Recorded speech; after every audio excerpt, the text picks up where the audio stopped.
السلام علیکم۔ آج ہم ہومیوپیتھی کی میڈیسن کلاڈیم پر بات کرتے ہیں۔ کلاڈیم کو عام طور پر تمباکو کی عادت سے چھٹکارا حاصل کرنے کے لیے استعمال کیا جاتا ہے اور اسی وجہ سے اس دوا نے شہرت پائی ہے۔ حالانکہ یہ محض اتنی مختصر اثر والی دوا نہیں ہے، اس میں کئی اور نمایاں علامات بھی پائی جاتی ہیں۔ اس کو دماغی علامات بہت عجیب و غریب ہیں۔ کلاڈیم کے زہر کا یادداشت پر بہت برا اثر پڑتا ہے، کوئی کام کرتے ہی بھول جاتا ہے۔ کلاڈیم یعنی مرگی کی بھی دوا ہو سکتی ہے۔ شریانوں کی سختی کا اثر بھی بہت بڑھ جائے تو کلاڈیم کی یاد دلاتا ہے، لیکن یہ آرٹریوز سکلروسس کی براہ راست دوا نہیں ہے۔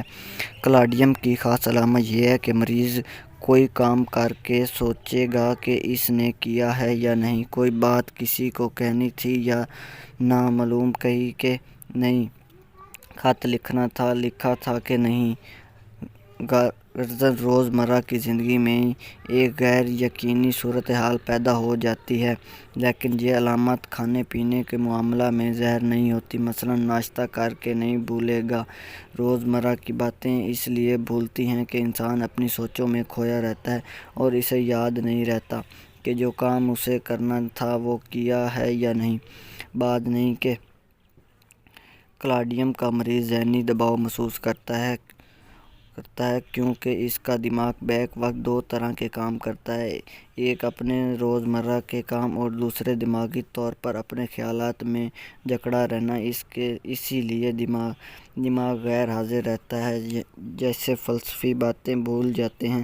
ایسے مریض ذہنی طور پر بہت تھک جاتے ہیں اور آخر علمی کام ان کے بس میں نہیں ہوتا۔ یہ تمباکو نوشی کی کثرت سے پیدا ہونے والی جنسی بیماریوں میں بھی مفید ہے۔ اس لحاظ سے یہ پکرک ایسڈ اور سیلینیم سے مشابہ ہے۔ اس کا مریض مستقل خوف کا شکار رہتا ہے، اندھیرے کا خوف، مستقبل کا خوف، حتیٰ کہ اپنے سایہ سے بھی خوف زدہ ہو جاتا ہے۔ کلاڈیم کے مریض کو چکر بھی آتے ہیں۔ آنکھیں بند کرنے سے چکروں میں اضافہ ہو جاتا ہے۔ کلاڈیم میں چکروں کی علامت اس سے بالکل برعکس ہوتی ہے اور چکر آنکھیں کھولنے سے بڑھتے ہیں۔ لیٹنے اور آنکھوں کی حرکت دینے سے بھی چکر آنے لگتے ہیں۔ ایسے چکروں میں کونیم اکیلی فائدہ نہیں دیتی بلکہ کاکولس کے ساتھ ملا کر دینے سے چکروں کی بہت طاقتور دوا بن جاتی ہے۔ ان دونوں میں حرکت سے تکلیف بڑھتی ہے۔ کلاڈیم میں گرمی سے تکلیف بڑھتی ہے۔ گرم موسم یا گرم کمرے میں بیماری میں اضافہ ہوتا ہے، جبکہ جسم کو ٹھنڈک پہنچانے سے آرام ملتا ہے، مگر معدے میں ٹھنڈی چیز سے تکلیف بڑھ جاتی ہے۔ اس لحاظ سے یہ فاسفورس کے بالکل برعکس ہے۔ فاسفورس میں معدہ کو ٹھنڈی چیز سے آرام ملتا ہے۔ کلاڈیم کے مریض کی نیند ہلکے سے شور سے بھی متاثر ہوتی ہے۔ ایک دفعہ آنکھ کھل جائے تو دوبارہ ساری رات نیند نہیں آتی۔ کلاڈیم میں جلد میں سنسناہٹ ہوتی ہے، جیسے کوئی کیڑا چل رہا ہو، اس لیے پسینے میں میٹھی سی بو ہوتی ہے جس کے اوپر مکھیاں بنبناتی ہیں۔ جلد پر بہت خارش ہوتی ہے جس کی کوئی معین وجہ نہیں ہوتی۔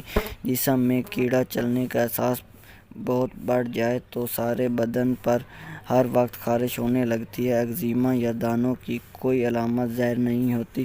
بعض دفعہ عورتوں میں یہ خارش اندرونی اعضاء میں شدید عذاب کی صورت میں اختیار کر لے اعصابی شکنی کا باعث بنتی ہے۔ کلاڈیم کی تکلیف حرکت سے بڑھ جاتی ہے، پسینہ آنے اور سونے سے تکلیف میں کمی ہو جاتی ہے۔